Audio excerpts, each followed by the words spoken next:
Hello everyone, welcome to bio world.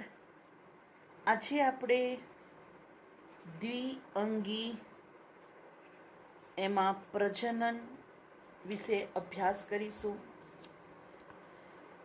દ્વિઅંગીમાં પ્રજનનની વાત કરીએ તો પ્રજનન બે રીતે થાય. એક અલિંગી પ્રજનન,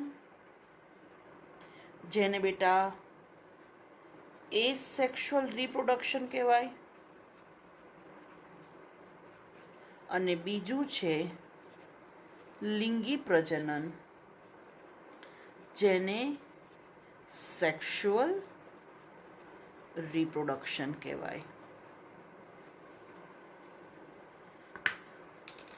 હવે આ જે અલિંગી અને લિંગી પ્રજનન છે, આપણને ખબર છે કે જ્યારે અલિંગી પ્રજનનની વાત કરીએ તો જેમાં ફક્ત એક જ સજીવનો સમાવેશ થાય છે, બરાબર.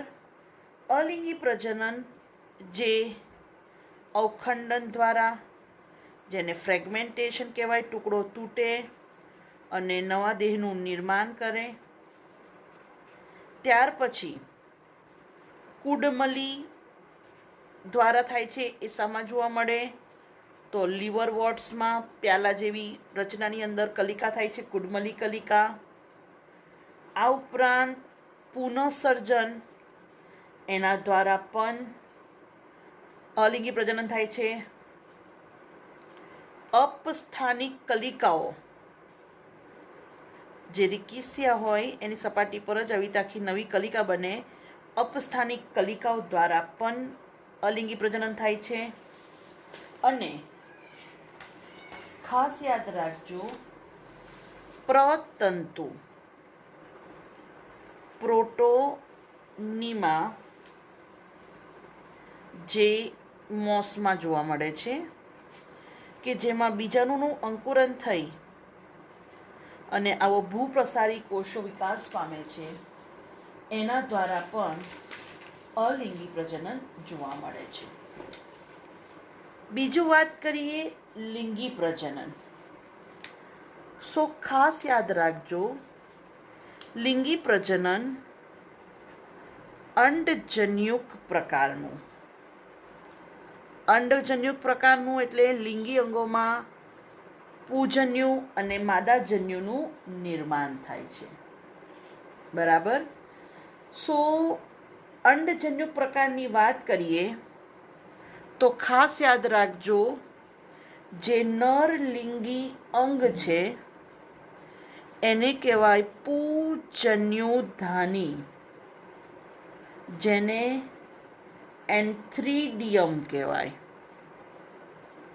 અને માદા લિંગી અંગ, જેને સ્ત્રીજન્યુધાની, ધેટ ઇઝ આર્કીગોનિયમ કહેવાય, બરાબર. ઓકે, તો આ ખાસ યાદ રાખવાનું, પૂજન્યુધાની અને માદાજન્યુ. અને લિંગી અંગો, એની આસપાસ જેકેટ એટલે રક્ષણાત્મક આવરણ આવેલું હોય છે, જેકેટ ધરાવે છે, બરાબર. તો આ ખાસ યાદ રાખજો. ઓકે,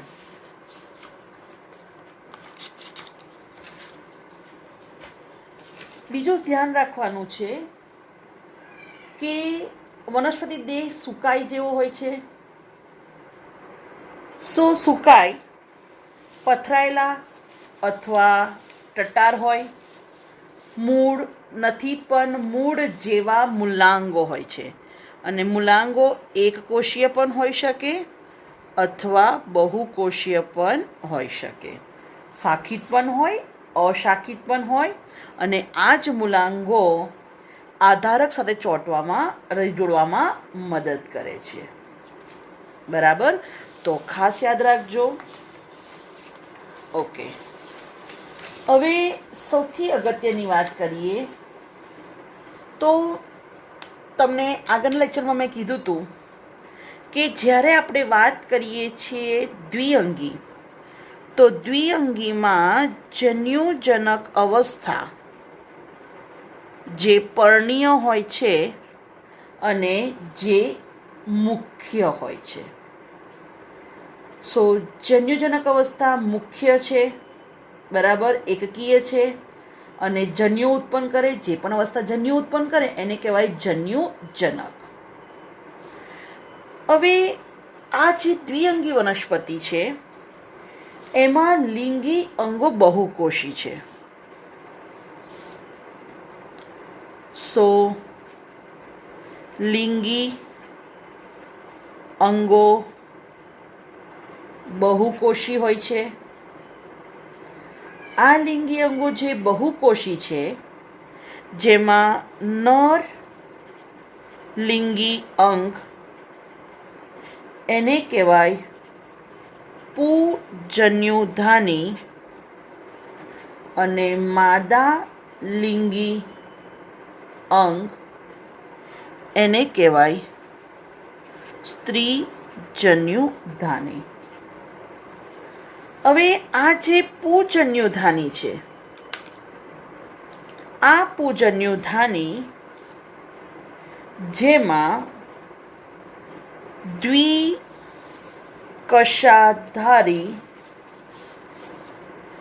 દ્વિકશાધારી ચલ પૂજન્યુઓ ઉત્પન્ન કરે, જ્યારે સ્ત્રીજન્યુધાની ખાસ યાદ રાખવાનું જે ચંબુ આકારની હોય અને ફક્ત એક જ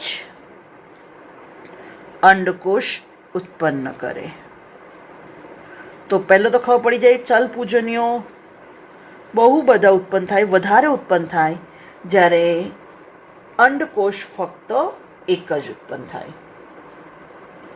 હવે આ જે નરજન્યુ છે, નરજન્યુ દ્વિકશાધારી છે, એટલે તમે સમજી શકો છો કે કેવા હશે, ચલિત, અને અંડકોષ કેવા હશે, અચલિત.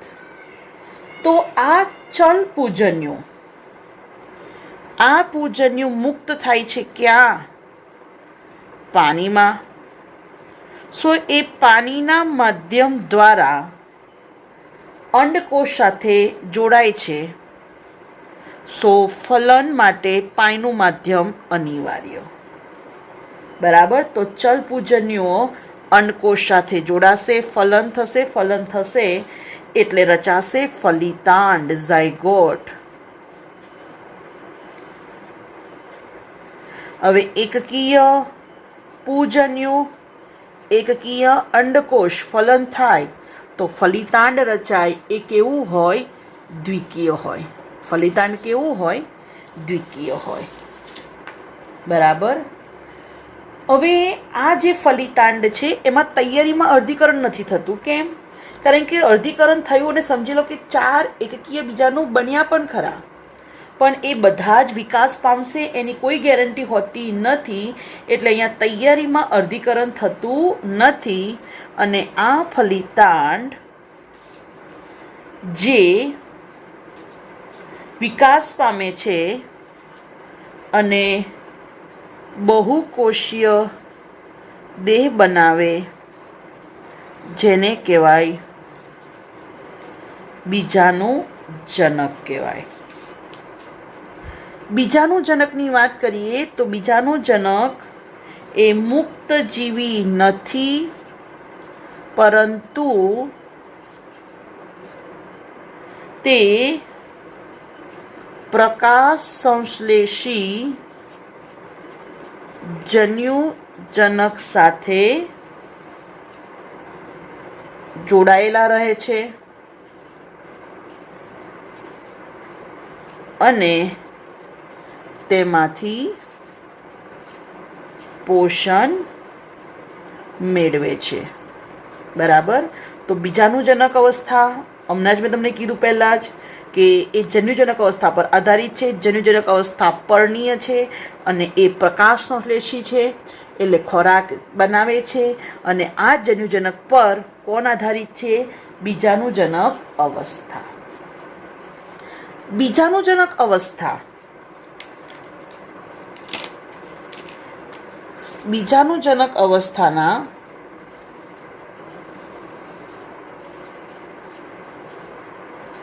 કેટલાક કોષો જ્યારે અર્ધીકરણ પામશે શું બનાવશે? એકકીય બીજાણુઓ બનાવશે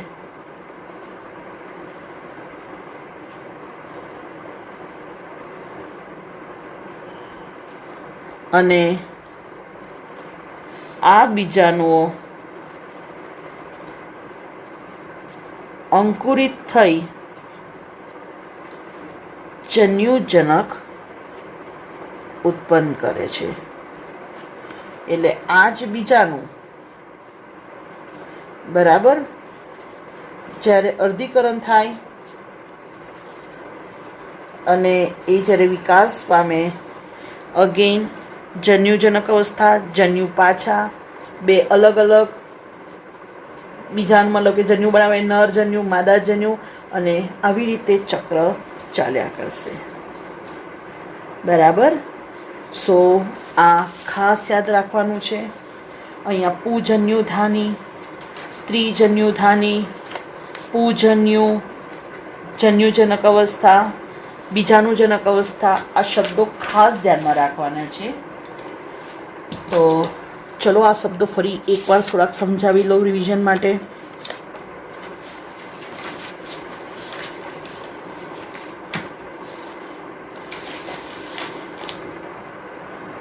સો વાત કરીએ જન્યુજનક, તો ધ્યાન રાખજો જન્યુજનક એ એકકીય વનસ્પતિ દેહ છે જે જન્યુનું નિર્માણ કરે. બેટા યાદ શું રાખશો? જન્યુ હંમેશા એકકીય હોય. ચલો બીજું પૂજન્યુધાની. સો નર પ્રજનન અંગ જે કેવું હોય છે? બહુકોષીય, એને પૂજન્યુધાની કહેવાય. નેક્સ્ટ પૂજન્યુ, એ તો ખબર પડશે ને, બરાબર. પૂજન્યુધાની એ ચલિત અને નરજન્યુ છે. ચલિત નરજન્યુ એને પૂજન્યુ કહેવાય. માદા જન્યુધાની, સો માદા પ્રજનન અંગ જે હંમેશા ચંબુ આકારના હોય અને એક જ અંડકોષનું નિર્માણ કરે. નેક્સ્ટ શબ્દ બીજાણુજનક. બીજાણુજનક અવસ્થા કે તો યાદ રાખવાનો દ્વિકીય વનસ્પતિ દેહ છે જેમાંથી જન્યુ, દ્વિકીય વનસ્પતિ દેહ છે જે બીજાણુ બનાવે અને બીજાણુ જેમાંથી જન્યુજનક અવસ્થા બને. અહીંયા યાદ રાખજો બીજાણુજનક અવસ્થા એ જન્યુજનક અવસ્થા એ કેવી છે? પ્રકાશ સંશ્લેષી એના પર આધારિત છે. આ સૌથી અગત્યનું દ્વિઅંગી માટે બીજાણુજનક અવસ્થા જે દ્વિકીય છે, જે એકકીય જન્યુજનક અવસ્થા પર આધારિત છે. બરાબર? ઓકે. સો આ વાત થઈ દ્વિઅંગી, એનું મહત્વ અને એનું પ્રજનન. It is common to see a green cover growing over rocks, bricks and walls after heavy showers. This green cover is nothing but moss, which is a type of bryophyte. Bryophytes are plants that usually grow in damp, humid and shaded localities. They are also called amphibians of the plant kingdom because though bryophytes grow in soil, they need a moist habitat for sexual reproduction. Let's now take a look at the different parts of a bryophyte. The plant body is thallus-like and is either prostrate or erect. It is attached to the substratum by unicellular or multicellular rhizoids. The plant body does not have true roots, stem or leaves, but possesses similar structures. The main plant body of a bryophyte is haploid. It is also called a gametophyte as it produces gametes. The plant body has both male and female gametophytes, which bear the male and female sex organs respectively. The male sex organs are called the antheridia, and they produce biflagellate antherozoids. The female sex organs, called the archegonia, are flask-shaped and each produces a single egg. During fertilization, the antheridium releases antherozoids in water where they come into contact with the mouth of the archegonium. One antherozoid fuses with the egg to form a zygote. The zygote in turn produces a multicellular body called the sporophyte. The sporophyte gets its nutrition from the gametophyte. Some cells of the sporophyte undergo meiosis to produce haploid spores. These spores germinate to produce a gametophyte. Bryophytes are of two types: liverworts and mosses. You can find liverworts in moist and shady environs such as barks of trees.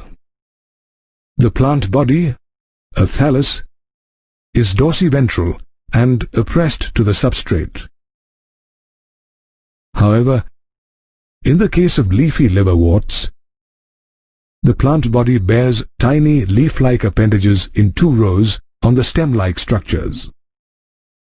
Liverworts reproduce both asexually and sexually.